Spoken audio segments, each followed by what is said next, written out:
All right, so I'm here in the garage today. We got quite a lot of snow here in Wisconsin. So today I'm trying to build some sign stands for us so we can advertise our business at the various properties that we're doing. So I've got all of my very cold, snowy, treated lumber here, and I'm gonna fire up the garage heater in the garage here and get them melted off. So I'll be back when they're a little less cold. All right, so I'm back here after a little while, and all the snow's gone, so we can get started. I got a little carried away. It's about 66 degrees in our garage right now, so this didn't take hardly any time at all. So I'm gonna get the miter saw set up, and I will show you what we're doing here.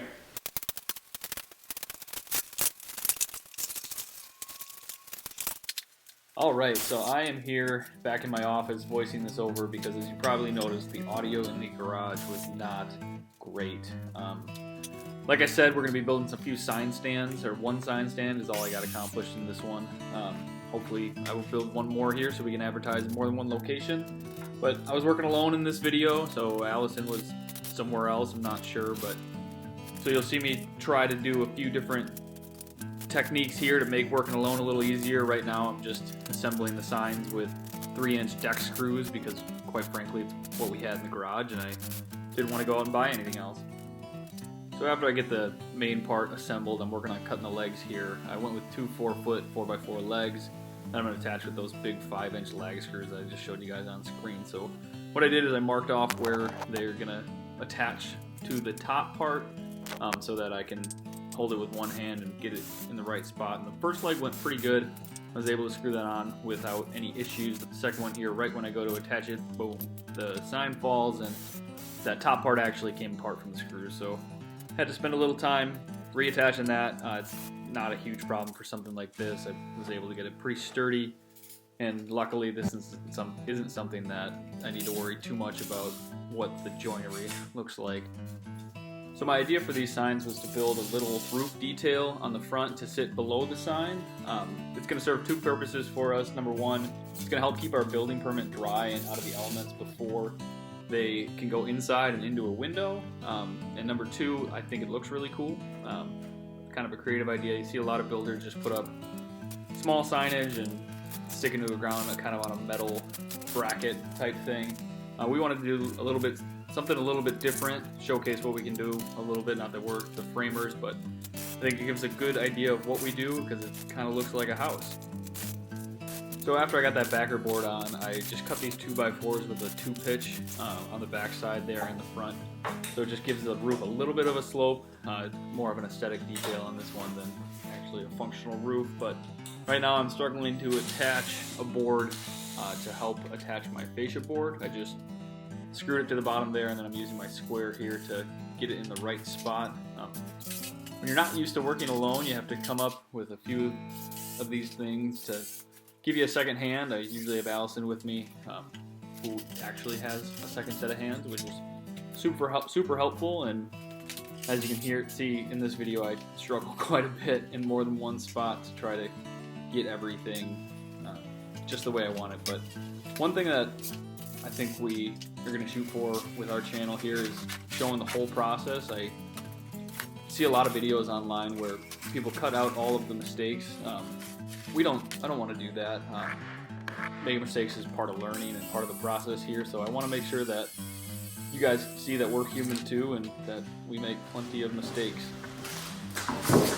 So continue with the roof detail and not having the right materials. I just had a piece of 3/4-inch subfloor that I'm using for the roof sheeting on this. Realizing that I didn't cut it quite right, so I'm going to nail it on and then trim it back off, and again just had some 3/4-inch roofing nails that I had laying in the garage. So hopefully this part makes Allison happy. She's always reminding me of my PPE needs, and I gave this a shot once before I put the safety glasses on, and it was shooting debris all over the place, and I decided to go get a pair of safety glasses.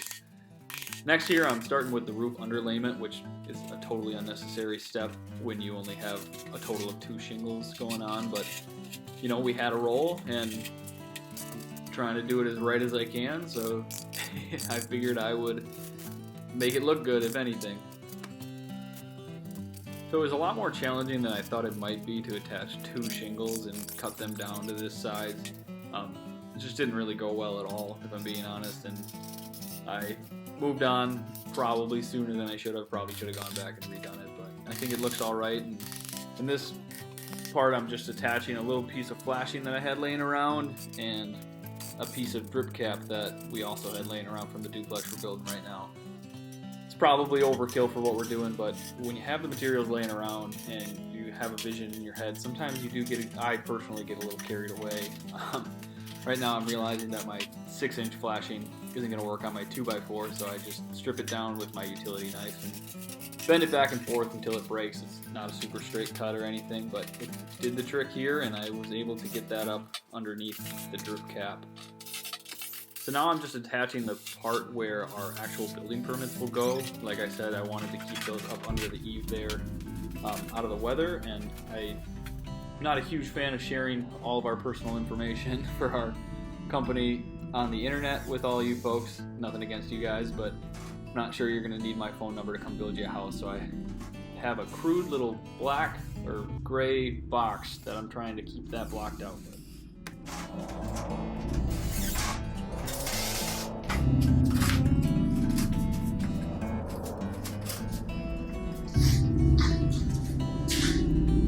Well, that about wraps up this quick little build. I say quick, but this is hours later. Pretty happy with how it turned out. It's not a perfect roof or a perfect soffit fascia, but it does the job. It gets the point across on what we do and gives us a spot to put our building permits. Hope you guys like this one. If you guys could like and subscribe and comment on anything you would have done differently, we'd really appreciate it. Thanks.